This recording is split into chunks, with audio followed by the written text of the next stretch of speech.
Ben, vamos retomar o fío expositivo e agora coa última intervención destes sétimos encontros que ten que ver de novo tamén con un xacemento emblemático, esta vez un xacemento xa se coñecen dai un certo tempo, que xa foi obxecto de diversas publicacións. Non obstante, iso non impede que siga tendo un interés moi grande por unha serie de cousas que Ángel Armendáriz nos explicará. Eu comentáballe agora hai un momento que poderíamos considerar esta exposición a del con relación ás outras dúas como o factor humano. Neste caso non vamos ver nin grandes actividades de orde industrial ou extractivo, como era o caso de Casa Montero, non vamos ver unhas construccións do porte, do fuste, das que nos mostrou José Antonio da rexión, da área onubense, pero si vamos a ver unha enorme cantidade, unha gran concentración de restos humanos que permiten acceder a unha serie de informacións sobre a vida da xente, en algúns casos sobre a morte desgraciada de unha parte, polo menos, destas xentes que estuveron aquí, que viñeron parar a esta cova sepulcral. Ademais, este é un traballo feito con moito primor, e interviron xente, non só Ángel Armendáriz, un especialista, traballou moitísimo no neolítico, no megalitismo da zona cantábrica, nomeadamente no País Vasco, fora tamén, tivo un proxecto ata que desgraciadamente esta guerra civil que existe en Siria impediu a continuación, tiña un proxecto de investigación nun xacemento neolítico en Siria, pero tamén aquí interviron xente de moitísimas zonas. Estou pensando que me parece que tamén estivo aquí este forense, se me escapou Paco Echevarría, un forense super famoso, e non só pola actividade estrictamente, ou pola súa vinculación arqueolóxica, sino con algúns casos incluso contemporáneos. En fin, doulle xa a palabra a Ángel Armendáriz para que nos fale deste interesantísimo lugar. Muy bien, gracias. Pues, buenos días a todos. Y yo también, naturalmente, lo primero que quiero hacer es agradecer al Ayuntamiento de Boiro y a la organización, especialmente a Ramón y a Víctor, el hecho de haberme invitado a participar en estos ya consolidados y veteranos encuentros, que espero que tengan su continuidad. Como decía antes José Antonio, es un placer estar aquí en este rincón tan precioso de Galicia, aunque el tiempo no acompañe mucho estos días, y además rodeados con todo el patrimonio enorme de diferentes épocas que tenéis aquí en torno a Boiro, que he tenido ocasión de conocer hace años. Me he paseado por aquí algunas veces y espero volver con más calma para ver otras muchas cosas. El tema que se me ha encargado está un poco de moda hoy en día. Tanto arqueólogos como antropólogos, y especialmente dentro de los antropólogos, aquellos que trabajan en la disciplina de la paleopatología, el estudio de las enfermedades, la enfermedad y la calidad de vida en el pasado, trabajan codo a codo hoy en día, y hay bastantes investigadores interesados en el tema de las evidencias de violencia en el pasado prehistórico europeo, un tema del que hasta no hace mucho apenas se sabía. Había muy pocos registros, muy pocas evidencias, pero como pasa tantas veces, basta con que una serie de investigadores se pongan a trabajar en un tema para que las evidencias empiezan a surgir por sí solas, algunas de ellas olvidadas desde hacía tiempo en los museos, etc. De tal modo que hoy en día no es que sepamos mucho, pero desde luego tenemos un conocimiento bastante mayor que hace unos pocos decenios sobre este tema. Y es un tema, ya como digo, muy interesante y un poco incluso de moda también, el hecho de que las sociedades del pasado, de que los orígenes o el principio de las sociedades humanas fue violento, ha sido siempre conocido. En la Biblia, el libro más leído en Europa durante siglos y creo que también actualmente aparece en cantidad. Es una sucesión de episodios violentos, como sabéis, ¿no? Empezando pues, por el primer crimen, el primer asesinato en la historia de la humanidad, ¿no? La muerte de Abel a manos de Caín.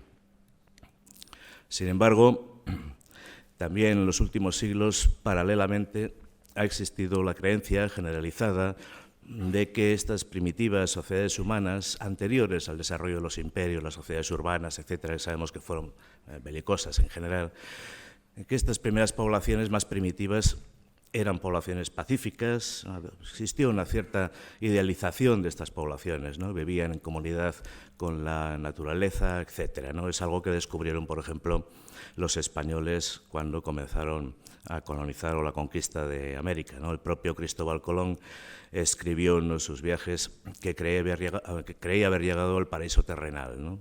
Porque los indígenas se comportaban con ellos perfectamente, sin ningún ánimo belicoso, intercambiaban cosas con ellos, incluso ayudaron a algunos de los primeros establecimientos europeos en América, que de otro modo, sin la ayuda indígena, hubieran desaparecido enseguida, etcétera, ¿no?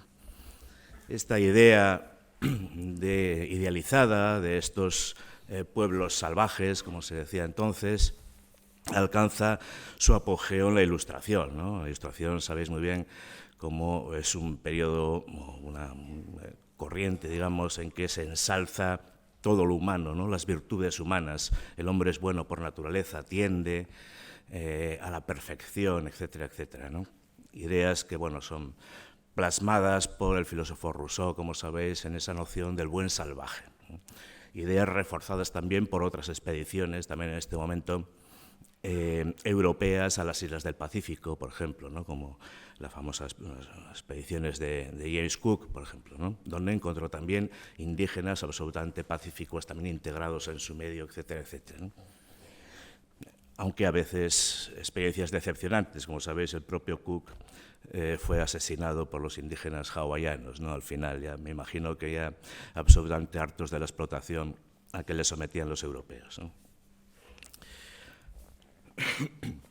Sin embargo, como decía antes, cada vez son más las evidencias que indican que estas poblaciones prehistóricas, bueno, por supuesto, las poblaciones llamadas primitivas contemporáneas no son tampoco tan pacíficas muchas veces, y tampoco lo son, como indican las evidencias, las primitivas sociedades prehistóricas europeas, ¿no? Y ya digo que sobre esto habiendo cada vez más evidencias.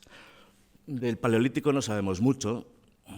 Naturalmente estamos hablando de épocas ya mucho más alejadas de nosotros que otras épocas de la prehistoria reciente y tenemos poca documentación. Probablemente en este caso sí se podría hablar de sociedades bastante pacíficas, más que nada porque, como sabéis, son sociedades de cazadores-recolectores que necesitan amplios espacios para captar sus recursos económicos y, por tanto, no habría excesivos roces con otras poblaciones vecinas, ¿no? Tenían sus propios territorios amplios donde desarrollaran sus actividades.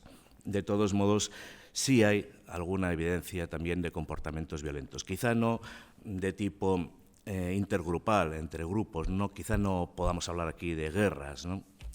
Pero sí, desde luego, de episodios aislados de violencia. Y esto lo vemos perfectamente en algunas pinturas rupestres de la zona franco-cantábrica, especialmente en algunas figuras de antropomorfos del sur de Francia, sobre todo, ¿no? Donde vemos individuos que parecen heridos, parecen atravesados por azagallas, por armas, ¿no? Hay incluso alguna muy escasa evidencia física de estos episodios violentos, en concreto esta vértebra cervical con una lámina de siles clavada en el cuerpo vertebral de finales del Paleolítico. A partir del Mesolítico y sobre todo, como veremos ya en el Neolítico, el Calcolítico, los inicios de la Edad del Bronce, las evidencias se hacen más numerosas. En el Mesolítico, como sabéis, tiene lugar una invención fundamental que es el arco. Hay autores que creen que incluso este arma se llegó a inventar durante el Paleolítico, ¿no? Pero no hay demasiadas evidencias. En cualquier caso, desde el Mesolítico con seguridad se empleaba el arco. El arco que, por supuesto, se usaba para cazar, pero que también fue un factor determinante en el caso de violencia personal. Los primeros arcos utilizaban flechas de diferentes maderas y utilizaban puntas todavía muy rudimentarias, los llamados microhitos geométricos, piezas de pequeño tamaño, de formas triangulares, trapezoidales o en forma de segmentos de círculo que irían incrustadas en el astil de la flecha mediante resinas, etcétera, ¿no? Flechas a veces de corte transversal y otras veces con el ápice puntiagudo. Conocemos también los arcos, en ocasiones físicamente enteros, ¿no? En lugares como, por ejemplo, los lagos alpinos, se han podido conservar perfectamente, y también en algunos pantanos del norte de Europa. Son lugares enlodados donde no hay oxígeno. Al no haber oxígeno no hay bacterias, y al no haber bacterias no hay putrefacción, ¿no? Por tanto, se han conservado muchos objetos de madera, y entre ellos arcos que podemos conocer perfectamente de diferentes maderas. Los hay de olmo, de fresno, de abedul, etcétera, ¿no? Arcos generalmente planos, siguiendo la forma de la rama que se utiliza para su fabricación, y con las extremidades con unas escotaduras para sujetar la cuerda, ¿no?, del arco. Bien, pues de estos arcos tenemos ya evidencias de su uso contra otros seres humanos en épocas bastante antiguas, ya de finales del Paleolítico superior. Bueno, podríamos hablar de Mesolítico, aunque unas fechas un poco más atrasadas que el Mesolítico europeo. Un caso espectacular es este llamado Cementerio 117, cerca del Nilo, en el Sudán, donde se descubrieron en torno a unos 60 esqueletos, y varios de ellos, tanto hombres como mujeres, atravesados. Aquí los lápices representan un poco la trayectoria de las flechas, atravesados por flechas. En algunos casos perfectamente acribillados a flechazos, tal y como podemos ver hoy en día también que ocurre en algunos conflictos tribales, que ocurría hasta hace poco actualmente en zonas del sudeste asiático, de Papúa Nueva Guinea. Las autoridades naturalmente han prohibido estas guerras tribales, etc. Y en el Mesolítico europeo también vemos el uso de estos primitivos arcos.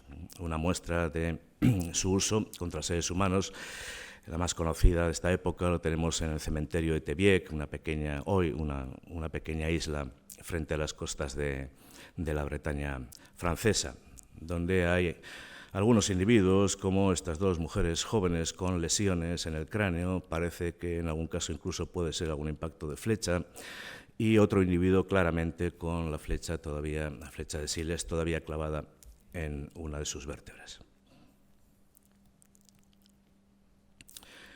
Pero es en el Neolítico cuando, como decía antes, tenemos más evidencias, a partir del Neolítico, y muchas de ellas precisamente debidas al uso del arco, no solo del arco, pero es una época en que desde luego la arquería tuvo mucha importancia, como tendrá luego también durante el Calcolítico, la edad del cobre.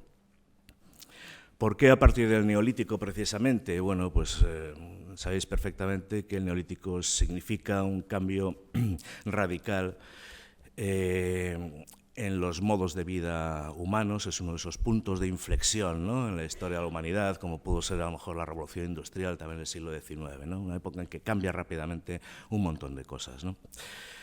Y bueno, lo más destacable, como sabéis, pues es el desarrollo de la ganadería y la agricultura, ¿no?, de la producción de alimentos en vez de la depredación de alimentos de épocas anteriores. Esto significa que hay excedentes alimentarios que se almacenan.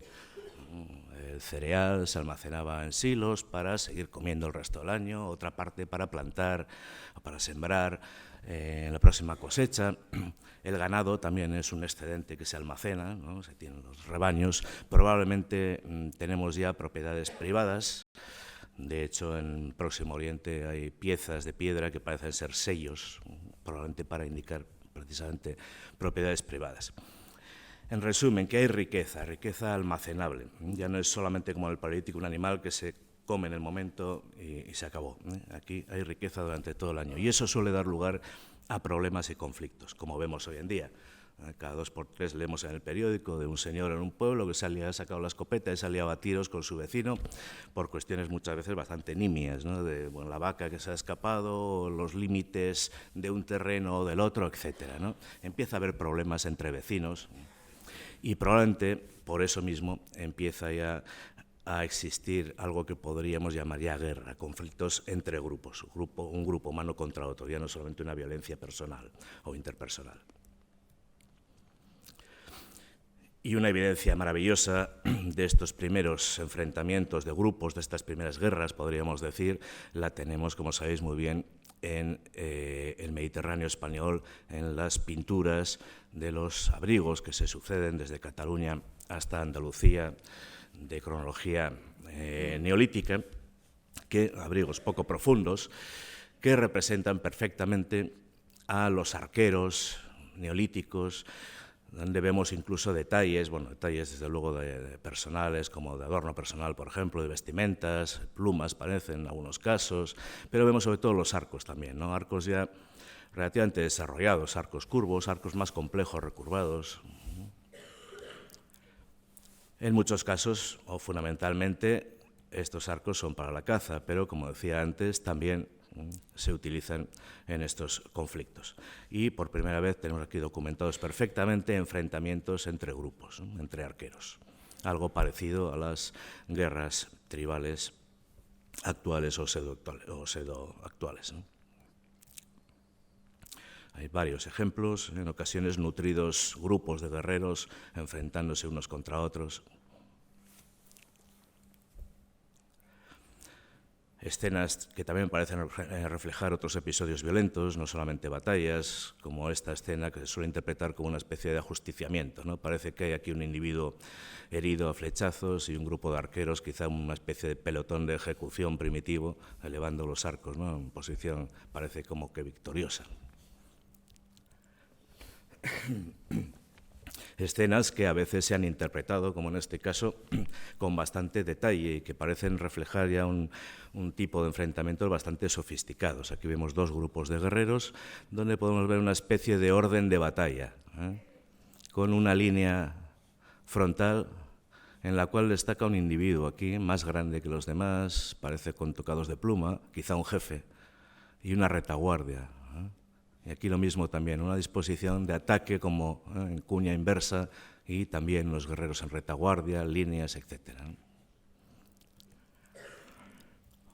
Tenemos imágenes semejantes también en otros lugares, por ejemplo en el norte de África, enfrentamientos también de arqueros, también de cronologías neolíticas.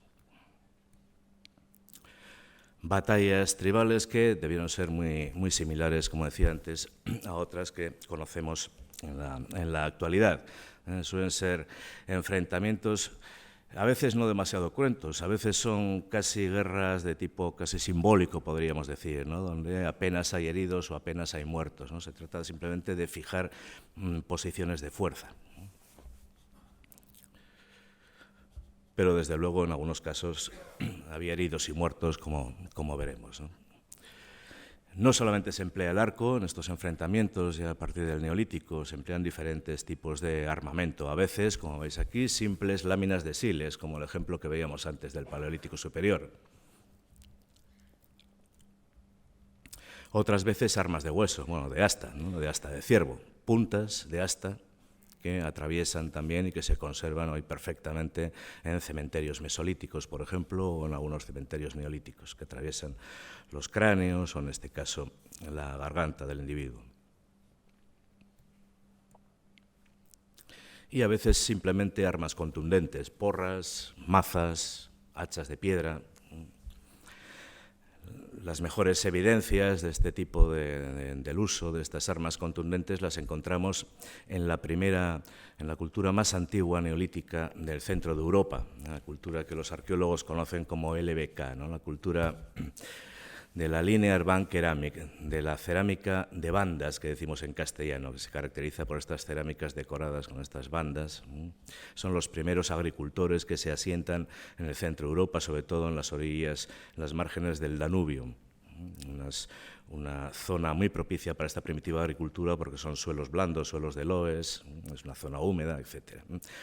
Aquí también, bueno, pues se pensaba que serían poblaciones pacíficas, pero últimamente, en los últimos años, están saliendo muchas evidencias de violencia, utilizando todo este tipo, como digo, de armas contundentes. Hay varios casos muy conocidos.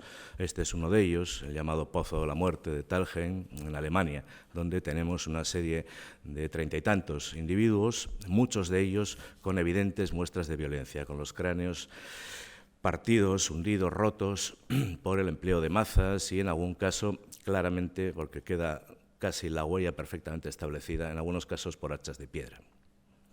En este caso, por ejemplo, lo podéis ver aquí, ¿no? Se conserva perfectamente el borde, la marca o la forma del hacha, ¿no? Esto es una reconstrucción.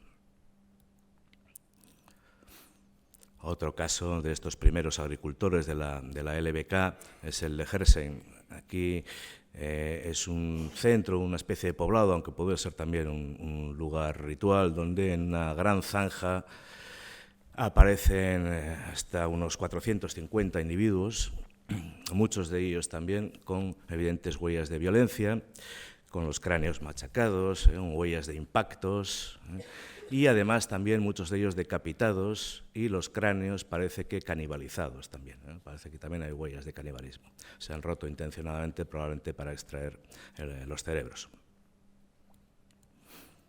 Y otro caso también recientemente documentado en esta cultura de la LBK es este de Sled, muy cerca de la ciudad de Viena, donde también encontramos toda una serie de individuos. Creo que aquí se han excavado 60 y tantos, pero se calcula que puede haber más de 300, donde tenemos un poco lo mismo también, el empleo de armas contundentes que han dejado impactos muy claramente visibles en diversas piezas anatómicas. Así que estos primeros neolíticos europeos, pues en muchos casos, desde luego, no eran poblaciones pacíficas. El desarrollo de la arquería tiene lugar todavía de manera más importante durante el Calcolítico, durante la Edad del Cobre, cuando empiezan a aparecer en Europa. En Oriente Próximo ya se conocían desde el Neolítico, pero en Europa es ahora cuando empiezan a aparecer puntas de flecha realmente efectivas, con un pedúnculo para fijarlas en el astil, y unas aletas, ¿no?, que hacen un efecto, digamos, de arpón, ¿no? Es difícil extraerlo. Y otras evidencias también, como los llamados brazaletes de arquero, suponiendo que efectivamente fueran brazaletes de arquero, etc. Estas puntas de flecha aparecen prácticamente en todos los yacimientos, con diferentes formas, pero generalmente con estos pedúnculos y estas aletas. Tienen una capacidad de penetración mucho mejor que la de los microlitos geométricos que se usaban en el Mesolítico. Al principio cuesta un poco que perforen la piel es elástica, pero una vez que la perforan entra dentro como un queso, entra rápidamente. Y por supuesto las aletas impiden, ya digo, esa extracción, ¿no? Y de hecho se ve en muchos casos que no han podido sacar la flecha y lo que han hecho ha sido partirla, ¿no? Se ha quedado dentro, o se ha quedado el ápice, la punta de la flecha dentro del cuerpo. Bueno, tenemos muchos casos del Neolítico y del Calcolítico en Europa debido a estas armas. Quizá uno de los más famosos recientemente sea la famosa momia de Ochi, ¿no?, el llamado hombre de Similao, un cuerpo momificado por el frío, como sabéis, congelado, conservado en los Alpes, entre Italia y Suiza, sobre el que se discutió mucho de cómo había muerto en las alturas de los Alpes, etc., ¿no? Recientemente, parece mentira que los antropólogos no se hubieran dado cuenta al principio, se ha descubierto que tiene una flecha de este tipo alojada en el cuerpo, ¿no?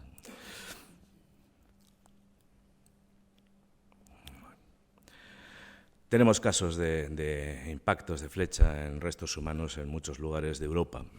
En Inglaterra, por ejemplo, no son demasiado frecuentes, pero hay algunos casos, como este, donde se conserva el ápice únicamente de la flecha, incrustado perfectamente en sustancia ósea, o este otro caso donde no se conserva la flecha, pero el orificio de entrada y de y de salida. Aquí estamos viendo la parte interior del cráneo.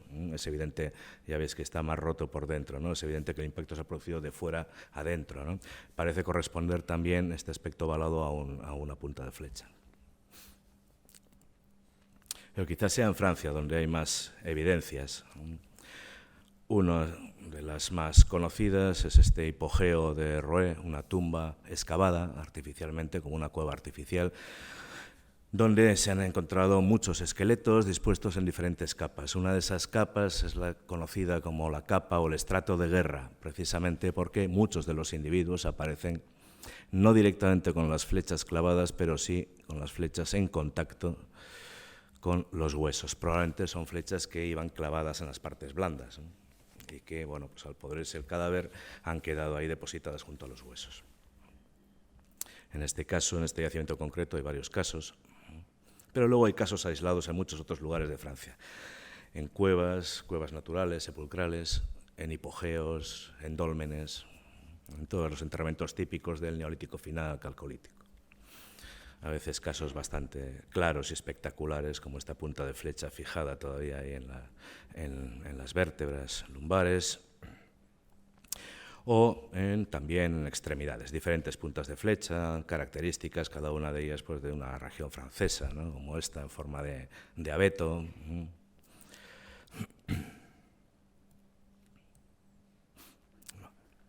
En épocas más tardías, ya a partir sobre todo del Bronce final, estas sociedades parece que desarrollan ya de modo intenso los conflictos bélicos. Hay una gran importancia de la figura del guerrero, especialmente cuando ya también se monta el caballo, ¿no? Que completa esa imagen del guerrero que sigue hasta nuestra época. Es el momento también en que se desarrollan los armamentos defensivos, las corazas, las glebas, los cascos, los escudos y, por supuesto, hay una producción bastante extraordinaria de armamento ofensivo hecho en bronce también. De estas épocas ya más tardías, de la Edad del Bronce, pues se conservan naturalmente también algunas evidencias, en este caso puntas de cobre o de bronce, y por primera vez también empezamos a tener huellas de verdaderos espadazos, ¿no? Es el momento en que ya se desarrollan espadas largas. Ten en cuenta que en el calcolítico pues lo único que habría serían estos puñales de tipo campaniforme, cortos, ¿no? Como mucho 20 centímetros. Pero ahora en el bronce tenemos ya armas, espadas, verdaderas espadas que producen también lesiones muy importantes ya de tipo cortante, ¿no? Pero no obstante, a pesar de todo ese armamento en bronce y lo sofisticado, digamos, de todos estos artilugios, todavía en épocas muy recientes de la Edad del Bronce todavía se siguen usando también armas muy primitivas. Hace muy poco se ha descubierto en el valle de este río Toyense, en Alemania, una especie de campo de batalla. Se ha excavado junto a las riberas de los ríos una serie de restos óseos de animales, de caballos, humanos también, que parecen ser, como digo, el resultado de una batalla, muertos que han quedado allí. Y las armas utilizadas, sorprendentemente, no son espadas de bronce ni cosas parecidas, sino simples mazas o porras de madera. Gracias también a que es una zona pantanosa, se ha conservado la madera, ¿no? Una especie de martillos que han producido lesiones en ocasiones fatales, impresionantes en los individuos, ¿no? E incluso todavía en estas épocas, ya prácticamente el bronce final, encontramos todavía puntas de flecha de sílex, en este caso clavada, como veis, en un fémur. No, en un húmero es esto. Bueno. Así que vemos también una cierta evolución del armamento a lo largo de la prehistoria que produce a su vez diferentes tipos de lesiones, ¿no? Aunque en todos los momentos se usan todo tipo de armas, como acabamos de ver, ¿no? Campillo, el precursor, iniciador de los estudios de paleopatología en España, hizo hace mucho tiempo este pequeño cuadro, ¿no? Donde vemos una especie de evolución de las lesiones en relación con la evolución del armamento a lo largo de la prehistoria, ¿no? Al principio habría armas contundentes en el Paleolítico, porras, mazas que producen heridas de tipo contuso, ¿no? Luego tendríamos las puntas de flecha, armas punzantes, que produce efectivamente heridas de tipo punzante, ¿no? Y finalmente en la Edad del Bronce, con el desarrollo de las espadas, aunque también las hachas, tendríamos heridas incisas ya por corte, ¿no? Bueno, en la península ibérica tenemos también una buena representación de estas patologías, de estos traumas producidos por acciones bélicas, por enfrentamientos. Tenemos evidencias también de armas contundentes, en el caso de algunos yacimientos neolíticos y calcolíticos que han producido pérdida de sustancia ósea. Tenemos heridas cortantes también, como en este caso de época argárica, donde tenemos un cráneo, perdón, no es esta la lesión, tenemos una lesión de estas que se llaman en scalp, ¿no? Producida por un espadazo probablemente. O este otro caso absolutamente espectacular de un dolmen navarro. Es un dolmen tardío, parece que construido ya en el Calcolítico, por lo menos utilizado fundamentalmente en el Calcolítico, donde aparece este cráneo con una de estas lesiones en scalp, en la nuca, un corte. En este momento, insisto, que no tenemos todavía verdaderas espadas, probablemente pues fuera un hachazo, un hacha de cobre, ¿no? Produce un corte que se lleva buena parte del occipital, y lo más interesante es que a pesar de este enorme agujero, de este enorme boquete, pues el individuo ha sobrevivido durante bastante tiempo. Si os fijáis en los rebordes, hay un crecimiento, una regeneración ósea en el borde, ¿no? Nunca, igual que en el caso de las trepanaciones, estos agujeros nunca se llegan a cerrar, pero el organismo tiende a cerrarlos. Se produce ahí una reacción, se produce una serie de pequeños orificios por los que pasan un montón de nuevas pequeñas venas, intentando llevar material para intentar cerrar estos orificios. Ya digo, no se cierran del todo, pero se tiende a ello. Bien, pues el individuo, no sabemos cómo, no se ha encontrado el trozo de cráneo que le falta, pues sobrevivió durante un tiempo indeterminado. Y, por supuesto, lesiones de flecha también, ¿no? Que tenemos en varios lugares de la península ibérica. Es curioso que, fundamentalmente, estos casos se den en la región mediterránea, concretamente en Cataluña y también en el Valle del Ebro, ¿no? Como, por ejemplo, San Juan de Portalatina, que es el yacimiento del que os hablaré luego con un poquitín más de detalle. Digo que es interesante porque también en Francia es precisamente en las zonas mediterráneas, la zona del sur de Francia, el sudeste francés, donde hay más evidencias de este tipo. Bueno, hay un caso también en Portugal que no he colocado aquí en el mapa.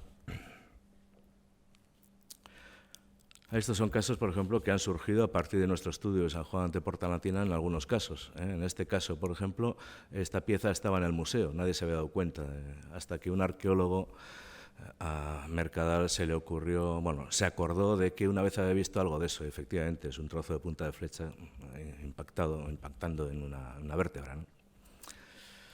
Por eso decía antes que van saliendo casos. Tenemos, no obstante, además de estos casos, digamos, mediterráneos, un caso interesante que está todavía en estudio en el Cerro de la Cabeza, en Ávila, ¿no? Que tiene diferentes tipos de ocupaciones, pero en una fosa calcolítica aparecen se han documentado tres evidencias de heridas por flecha, con las flechas, al parecer, todavía incrustadas en el hueso. Que yo sepa, solamente se ha publicado este caso, pero parece que hay tres, como digo. Y otros también, pues, bastante espectaculares por el número de individuos, ¿no? Entre ellos habría que citar en esta región mediterránea, en Cataluña, el caso de la sepultura de Can Martorell. Es un hipogeo, una tumba excavada en el terreno con una entrada de tipo megalítico, como si fuera una especie de corredor de un dolmen, ¿no?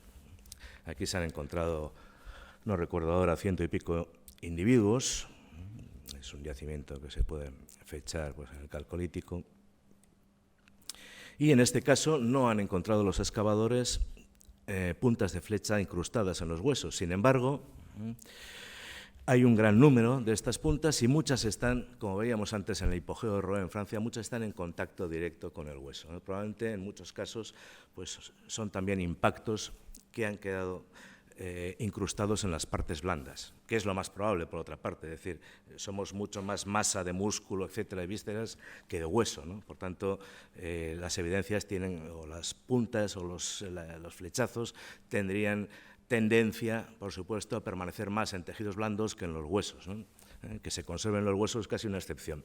Digamos que por cada punta de flecha que encontramos incrustada en un hueso podemos pensar en muchas otras incrustadas en puntas blandas de las que no tenemos evidencia, ¿no? Bien, pues este es uno de esos casos. No hay ninguna punta incrustada claramente en hueso, pero tenemos muchas puntas y muy cercanas a esos huesos. Y por otra parte, tenemos también otra evidencia, y es el análisis de las propias puntas, ¿no? Muchas de ellas presentan fracturas en el ápice, en muchos casos fracturas tipo buril, fracturas que se entienden solamente por un impacto directo contra algo sólido, ¿no? Así que probablemente estas puntas también han venido a la tumba dentro de los individuos. Y otro caso también bastante espectacular, aquí ya sí, con puntas de flecha conservadas, incrustadas en los huesos, es el de Longar, muy cerca del yacimiento que os voy a comentar a continuación. En este caso es una construcción intermedia, también entre un hipogeo y un dolmen. En realidad es como un dolmen, pero con la cámara excavada y en vez de utilizar en las paredes losas megalíticas, se ha utilizado mampostería. Pero la cubierta es una cubierta megalítica, es una única losa. Tuvo una puerta perforada, también sobre una gran losa, de la que se conserva solamente la parte inferior, y tuvo también un corredor de acceso megalítico y, por supuesto, un túmulo. En cualquier caso, se trata de una construcción ya tardía, ya calcolítica, que por otra parte tiene la misma fecha que este yacimiento de San Juan que os comentaré a continuación. Cuando se excavó este monumento se pensaba que era un dolmen corriente, el aspecto que tenía, pero los arqueólogos se sorprendieron mucho al ver que dentro no aparecía absolutamente nada, más que tierra y piedras. Luego se dieron cuenta de que en realidad lo que estaban viendo es la parte de arriba, estaban mirando el techo de la construcción. Esta gran losa que forma la tapa de la estructura se había partido en 3 pedazos y había caído dentro de la cámara. Por tanto, tuvieron que levantar con una grúa estas 3 losas y entonces sí, debajo aparecieron los restos. Bueno, este es el aspecto, es la cubierta rota y hundida sobre los enterramientos, y debajo pues sí aparecieron ya restos de más de 100 individuos también. Hoy en día este monumento está restaurado, se han restaurado las paredes de mampostería, se ha vuelto a colocar la piedra y se puede visitar perfectamente. Bien, pues algunos de estos individuos, 4 casos en concreto, bueno, individuos que estaban en muchos casos se encontraron en su posición original, en posiciones flexionadas, y 4 de estos individuos presentaban evidencias muy claras de heridas de flecha, flechas de siles todavía incrustadas en vértebras, en una costilla, en la parte superior del húmero o en pleno rostro, y otras muchas puntas también con los ápices rotos, con estas fracturas típicas en forma de buril que indican impactos también, aunque no se hayan encontrado clavadas en los individuos, ¿no? Por tanto, hay que pensar en varios casos más. Bien, lo curioso es que solo me parece que son unos 6 kilómetros en línea recta. Este sepulcro de Longar que acabamos de ver estaría en Navarra, en Viana, pero muy cerca del límite provincial con Álava. Unos 6 kilómetros de ahí, ya en Álava, en la zona de La Rioja Alavesa. Sabéis que hay una parte de La Rioja Alta que corresponde administrativamente a Álava, al País Vasco, ¿no? El resto es la comunidad de La Rioja. Esto está en la zona alavesa y muy cerca, como digo, del sepulcro del hipogeo anterior, pues tenemos San Juan Anteportal Latín, ¿no? Esta zona de La Rioja es muy interesante. Además de ese yacimiento de Longar que acabamos de ver, hay toda una serie de sepulcros dolménicos, algunos bastante notables, como la Choza la Hechicera, o como el famoso dolmen de San Martín, que durante años fue una referencia porque tenía una estratigrafía, ¿no? Gracias a la caída de una de las lajas de la cámara. Hay también cuevas al pie de la Sierra de Cantabria, es una sierra caliza, quizá la de los Usos sea más famosa, pero hay varias otras cuevas de tipo sepulcral también, ¿no? Y luego está, bueno, el río Ebro, está muy cerca del Ebro, ¿no? Entre toda esta región, entre la Sierra de Cantabria y el río Ebro. Bien, pues aquí al lado de la población de La Guardia se sitúa este yacimiento, que es en realidad un pequeño abrigo, que se descubrió en 1985 de modo casual, cuando una máquina, una excavadora, amplió este camino, un camino típico entre los viñedos característicos de esta zona de La Rioja. El hecho es que al cortar este talud, pues salieron ahí un montón de huesos humanos. El de la excavadora se paró porque vio empezar a rodar cráneos por la pista, y entonces dio aviso al museo de Vitoria, ¿no? Entonces hubo una excavación de urgencia en ese mismo año de 1985, dirigido por José Ignacio Vegas, un arqueólogo alavés. Este abrigo no sabemos exactamente cómo era, porque como veremos a continuación, el techo se ha hundido y está cortado, no sabemos cuánto, por la máquina excavadora e incluso por el camino más antiguo, ¿no?, que también, por lo visto, cortó el yacimiento, ¿no? Bueno, toda esta zona del Valle del Ebro, como sabéis, es una alternancia de roca, roca dura, roca arenisca, con arcillas. Entonces aquí se producen unos fenómenos de erosión diferencial, por el cual estas arcillas más blandas se van erosionando y quedan las lastras de arenisca. De este modo, bueno, pues se producen abrigos rocosos no muy profundos. Uno de estos abrigos es el de San Juan, ¿no?, y es el que se aprovechó para introducir ahí los enterramientos, que originalmente pudo tener un aspecto parecido a esto. Sin embargo, en el caso de San Juan, esta lastra arenisca que formaba el techo del abrigo se rompió y cayó sobre los enterramientos en época desconocida, ¿no?, especialmente en dos grandes bloques que veis aquí en planta. Uno de ellos machacó por completo los enterramientos en esa zona, pero aquí, gracias a que este trozo del techo quedó inclinado, pues debajo se protegieron bastante bien los enterramientos, que han quedado intactos, ¿no?, con numerosas conexiones anatómicas, etc. Este es el aspecto visto desde esta pista. Esta es la zona que raspó, que cortó la excavadora, y aquí vemos estos grandes bloques caídos sobre el enterramiento, ¿no? La excavación de 1985 fue corta y no fue muy adecuada, porque claro, había que excavar pues casi metiendo el brazo hasta donde llegaba el brazo de los excavadores, ¿no? Entonces, bueno, el director se dio cuenta de que eso no podía seguir así, que realmente los enterramientos entraban bastante adentro, que el abrigo tenía cierta profundidad, al menos unos 2 y pico, 3 metros, y pues detuvo la excavación. Entonces, bueno, ya en 1990, con más recursos económicos, ya formó un equipo pues en el cual se incluía Francisco Echeverría como antropólogo forense. En un yacimiento de estos es imprescindible la colaboración de un antropólogo, por supuesto, y bueno, otros arqueólogos y yo mismo también, ¿no? Y ya excavamos el lugar con mucha más tranquilidad, mejores medios, etcétera, en el 90 y en el 91, en 2 campañas de verano. Lo primero que nos planteamos, naturalmente, fue eliminar esos grandes bloques del techo caídos sobre el yacimiento. De otro modo era imposible excavar, ¿no?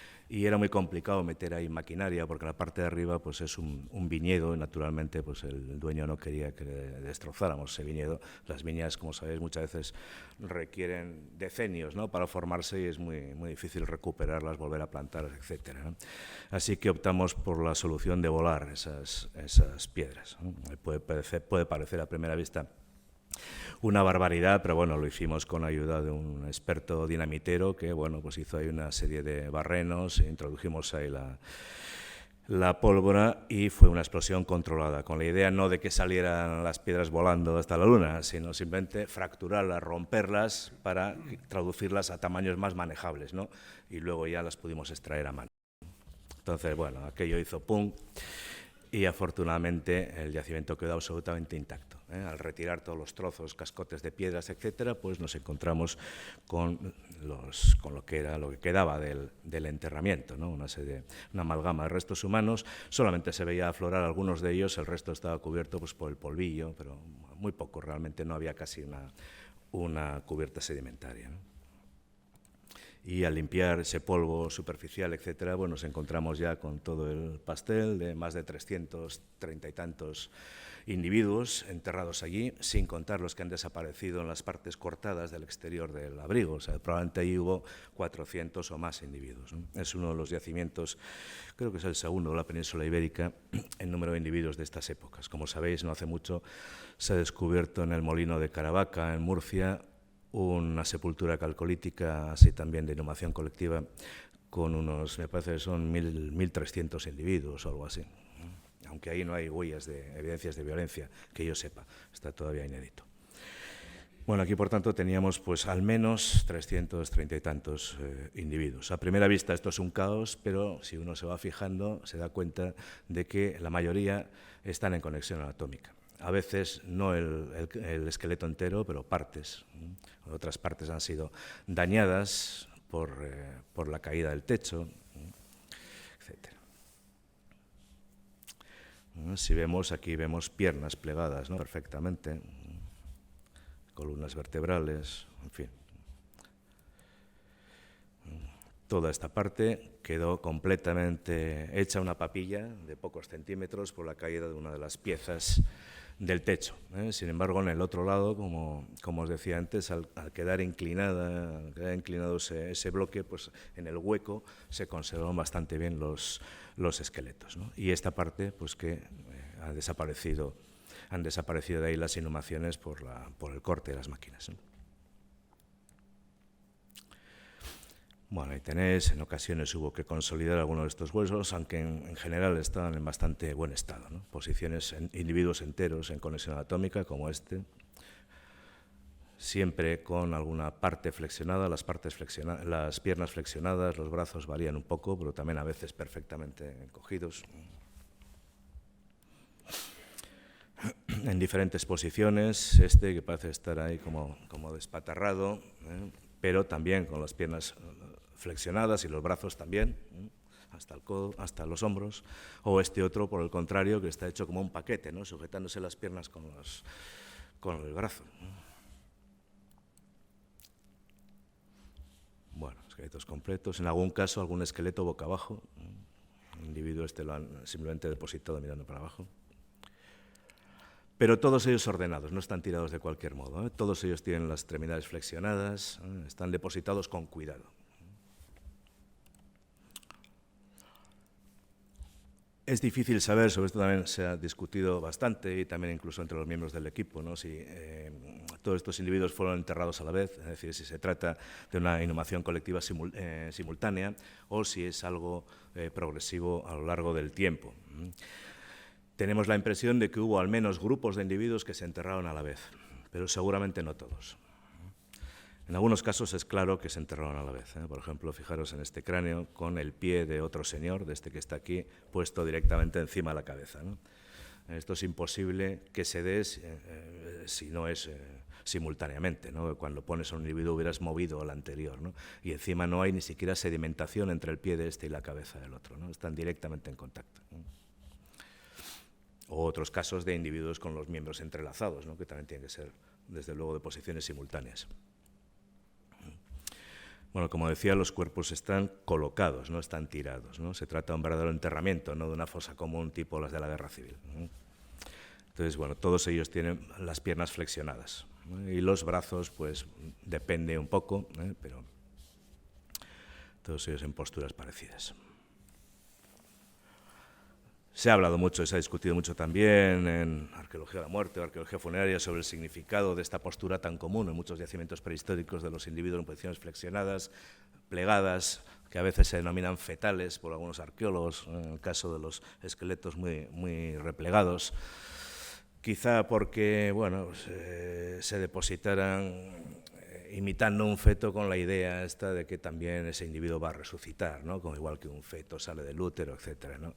En otros casos, otras posiciones flexionadas, menos contractadas, digamos, se podrían interpretar como posturas de durmientes, quizá también con la misma idea del despertar, en fin. La verdad es que no lo sabemos, pero conocemos diferentes pueblos que incluso hoy en día o en épocas históricas también han enterrado en estas posiciones, ¿no? Para ello hace falta, desde luego, atar, colocar ligaduras en el cadáver para que se mantenga en esa posición, o quizás, si no, una especie de saco o de sudario, pero es más frecuente el uso de ligaduras, ¿no? Como en esta, por ejemplo, en esta sepultura descubierta por los españoles, ¿no? En las Antillas, donde el jefe aparece sentado, ¿no? Y perfectamente vendado o atado, ¿no? O en algunos casos de África actual, donde los cadáveres se depositan también de este modo. Bueno, como decía antes, tenemos 330 y tantos, ¿no? Tampoco tiene mucho sentido dar un número exacto, ¿no? Al menos el número mínimo de individuos es de 338, me parece, a día de hoy. La distribución por edad y sexo es bastante curiosa. No parece corresponder a una población real, como suele ser, por otra parte, frecuente en casi todos los yacimientos de inhumación colectiva. En dólmenes, en cuevas, generalmente la representación de sexos y edades no pega mucho con lo que debería ser una población real. Es decir, hay gente que no se entierra allí por alguna razón. Entonces, bueno, sobre una parte de estos individuos, 289 determinables, pues lo que sorprende es ver la gran cantidad de niños que llegan casi a una tercera parte de la población representada en la cueva. Y en cuanto a sexos, pues tampoco es más o menos homogénea, como sería lo normal, sino que hay bastantes más individuos masculinos, en 2/3 partes, que individuos femeninos, ¿no? Lo cual tampoco corresponde a un perfil demográfico normal, ¿no? Bueno, ahí no solamente estaban naturalmente los restos humanos, sino también objetos que normalmente llamamos el ajuar funerario. En el caso concreto de esta cueva de San Juan, ¿hasta qué punto podemos utilizar la palabra ajuar funerario? Es decir, ¿son objetos que se dejan ahí a los difuntos o son objetos que llevan con ellos? Casi todos los objetos que aparecen ahí podrían haber llegado con los propios cadáveres, es decir, sin necesidad de que se tratara de una ofrenda, digamos. Por de pronto, las puntas de flecha, todas ellas pudieron llegar dentro del cuerpo de los individuos. Eso no es un ajuar funerario, ¿no? En este caso. Hay 60 y tantas puntas de flecha de tipo antiguo. Estamos aquí todavía en un momento entre el Neolítico e inicios del Calcolítico, ¿no? Entonces, ya aquí no encontramos puntas de pedúnculo y aletas, son más típicas del Calcolítico más tardío, ya metalúrgico, campaniforme, etcétera, ¿no? Son puntas más bien ovaladas, en algunos casos con pequeños pedúnculos, de muy diferentes tipos. Parece mentira, pero para matar a un individuo ha servido esta flecha lo mismo que esta, ¿no?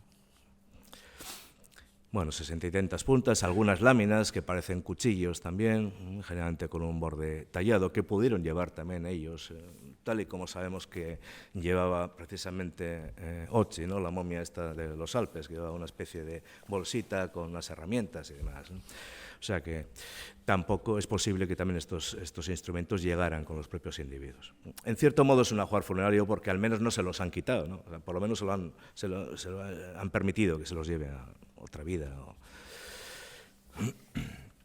Hay también algunos instrumentos de hueso, punzones, los típicos punzones con la base, la epífisis reservada para hacer de empuñadura, algún objeto hecho en colmillo de jabalí parecido a una espátula, algo así, un par de hachas pulimentadas.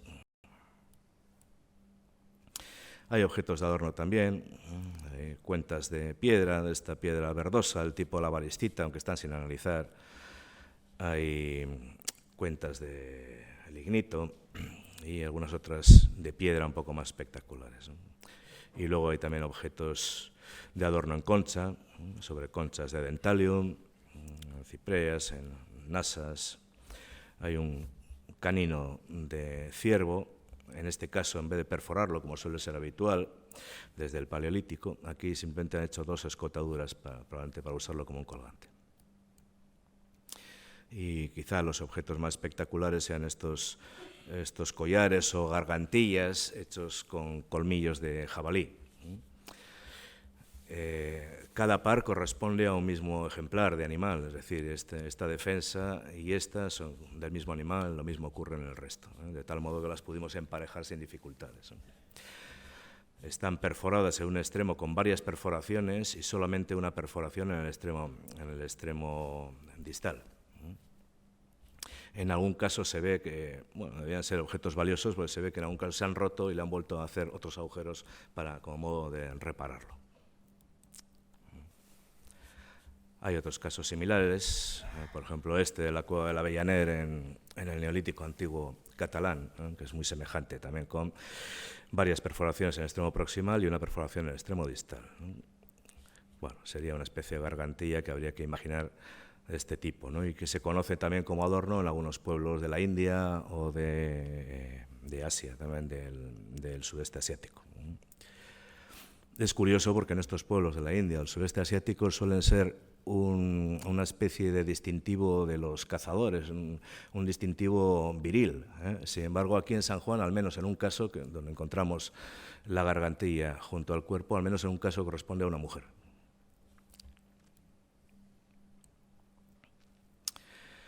No hay prácticamente restos de fauna, pero sí llama la atención el cráneo de un perro.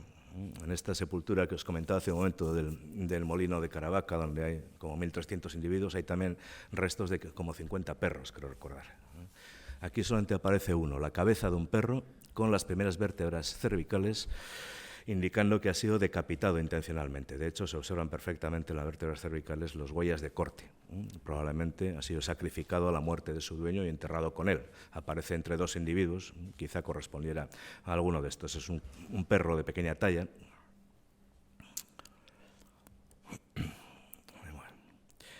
Bueno, y lo más interesante y lo que viene a cuento aquí de esta charla son las evidencias de violencia que aparecen en este yacimiento, ¿no? En especial heridas de flecha, pero también otro tipo de lesiones traumáticas.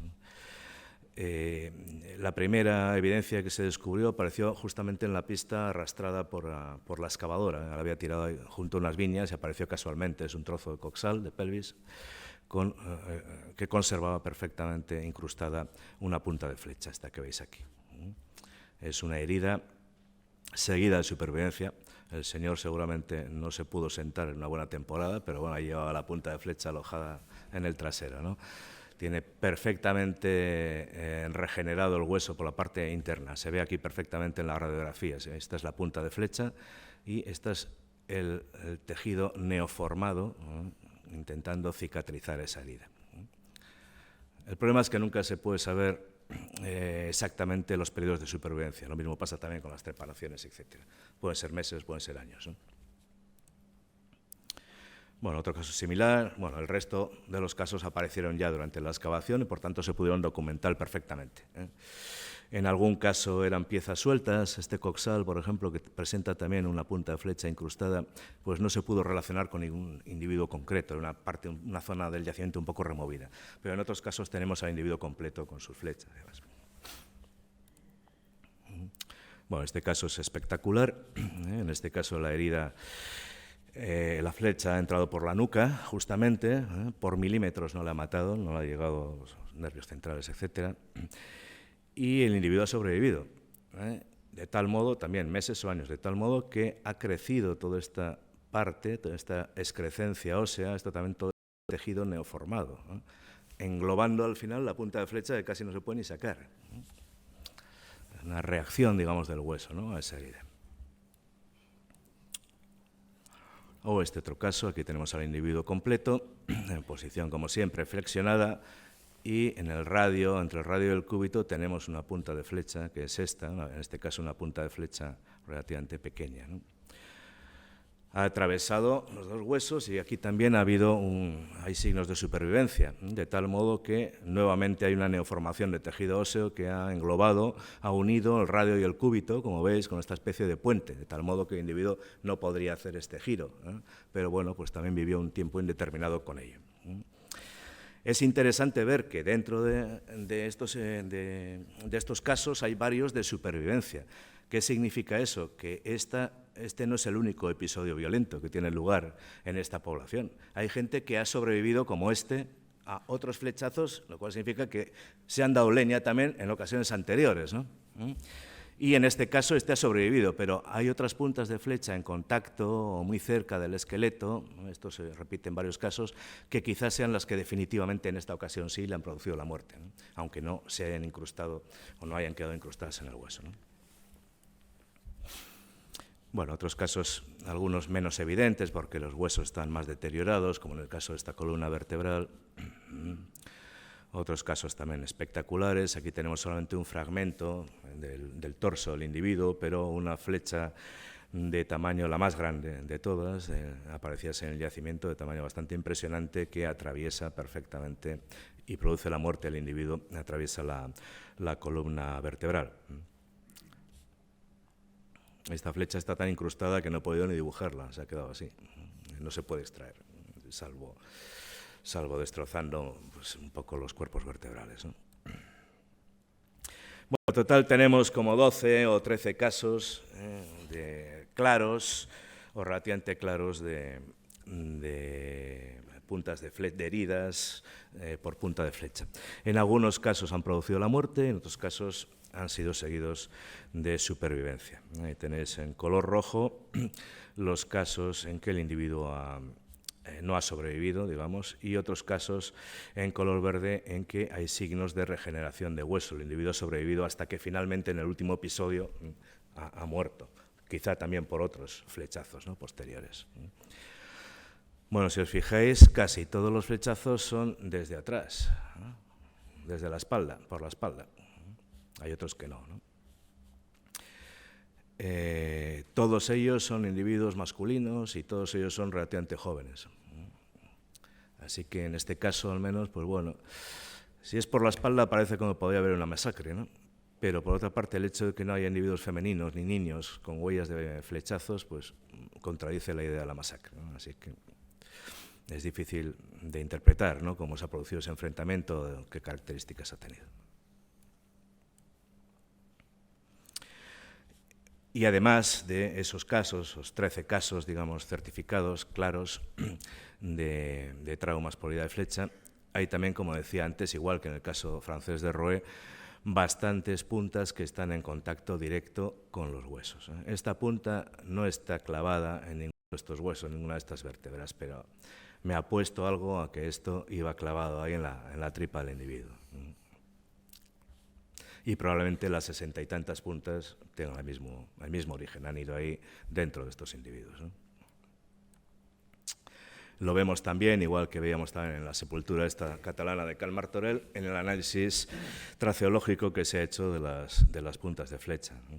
Vemos ahí las fracturas de tipo como buril, o fracturas de tipo lengüeta, o ápices de puntas rotas, quizá en muchos casos al intentar extraerlas, ¿no? Es decir, son puntas de flecha que casi todas ellas tienen evidencias de impactos, ¿no?, de que se han usado y se han disparado.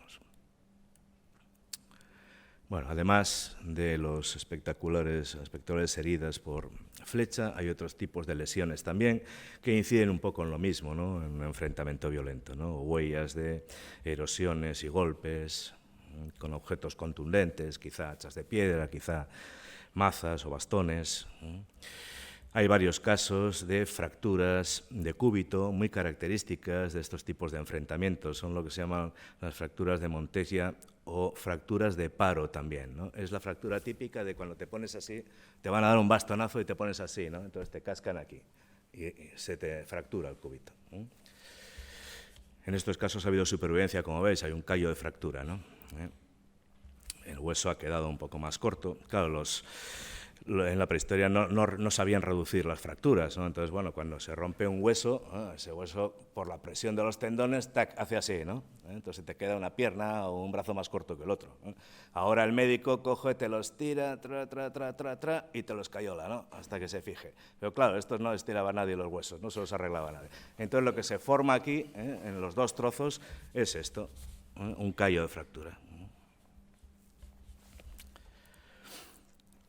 Bien, y además también tenemos trepanaciones. ¿Hasta qué punto podemos relacionar las trepanaciones con la violencia? Bueno, en principio no tendría una relación, porque no parece que sean trepanaciones hechas a consecuencia de impactos o de otras lesiones, ¿no?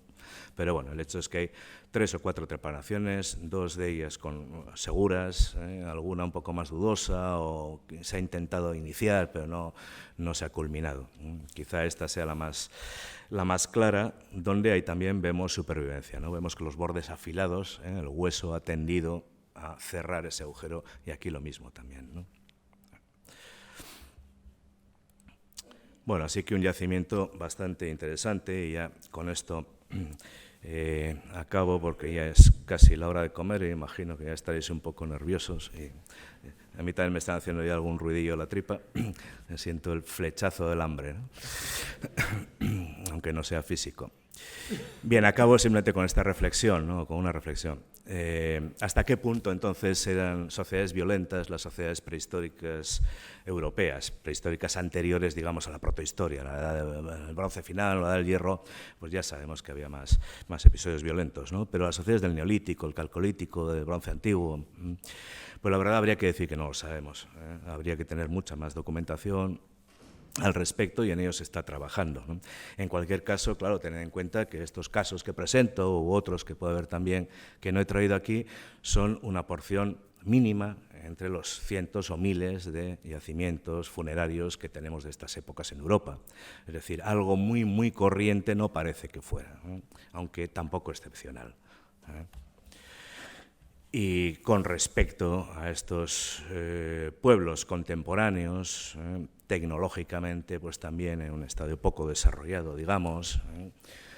Otra cosa es mentalmente, porque han tenido los mismos años, miles de años de evolución que nosotros, histórica, pues también vemos diferencias. Vemos pueblos muy pacíficos, se suele poner como ejemplo a los bosquimanos, donde prácticamente no conocen la guerra, aunque sí hay algunos casos de asesinato, pocos. Y otros pueblos bastante belicosos. Aquí tenéis la muestra en algunos pueblos amazónicos, por ejemplo, como los jíbaro, los yanomamos, donde hasta el 50 o 60% de la población muere por enfrentamientos bélicos, ¿no? La juventud ahí se les desangra. Para algunos autores esto es un modo de control de la población. Puede que sea así en algunos casos, ¿no? De autocontrol de la población. Pero lo podéis comparar, por ejemplo, con las guerras europeas, bueno, con las guerras mundiales, ¿no? De nuestro siglo, donde la población de Europa, de Estados Unidos, que murió en esas guerras, a pesar de que fueron millones, en proporción, pues fueron en torno al 2% de la población, ¿no? Sin embargo, entre los jíbaros, el 60% de la población muere por heridas en batalla. Así que probablemente en la prehistoria también hubo la misma variabilidad. Sociedades más pacíficas, más tranquilas y luego también pues, otras sociedades que practicarían más las acciones guerreras y de los que tenemos pues, más documentación de tipo violento, de tipo bélico, etc. Y por mi parte, pues nada más. Muchas gracias.